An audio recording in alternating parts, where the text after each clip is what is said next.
Father Rolando is certain the Catholic faith will prevail in Cuba. He says the people are deeply religious and their roots in God have endured despite 6 decades of atheist Marxism.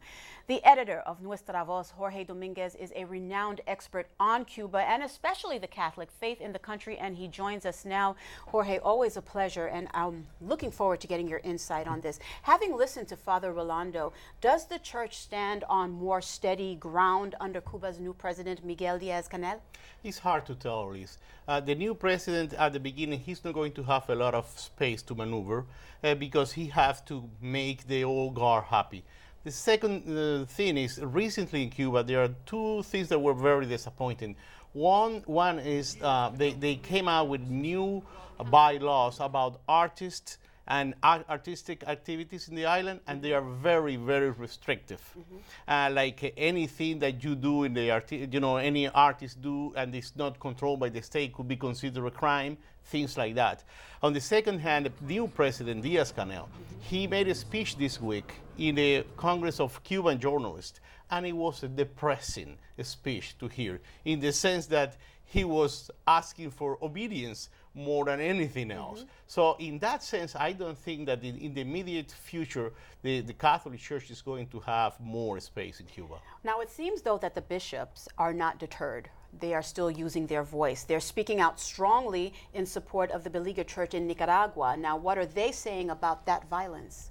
It is very interesting, the bishop's declaration after the latest events in Nicaragua. They say that they were contemplating the attacks on the bishops with sadness, profound sadness and horror. Those are very strong words. Yes. So they went all out, in solidarity with the bishops in Nicaragua, because they know better than anybody how they feel in Nicaragua right now.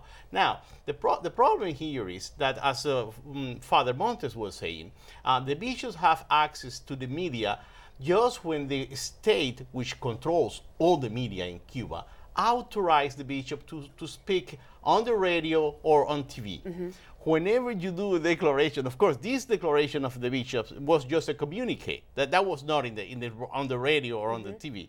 But whenever you do something like that, your right to access the radio or TV can be taken away immediately. So, as long as we don't have the right to have access to the media, access to the media is just a reward that the government gives you for good behavior. For good behavior. Jorge, this is something we've said many times. Francis is our first Latin American bishop.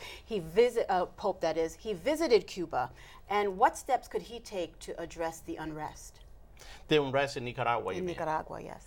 Well, the first thing is what he has done, mentioning the problems in Nicaragua and making clear that the Vatican is with the bishops. Because historically in Nicaragua, the Sandinistas, some part of the church, especially some priests, were very close to the Sandinistas. By the way, they are not any longer, but some priests were very close to the Sandinistas. And the usual technique is to say that Christians or Catholics are with the Sandinista government. It's just the bishops who are against. So the Pope is making clear that the Vatican is with the church in Nicaragua and is opposing the violence against the people. All right, Jorge, thank you. Great perspective as always.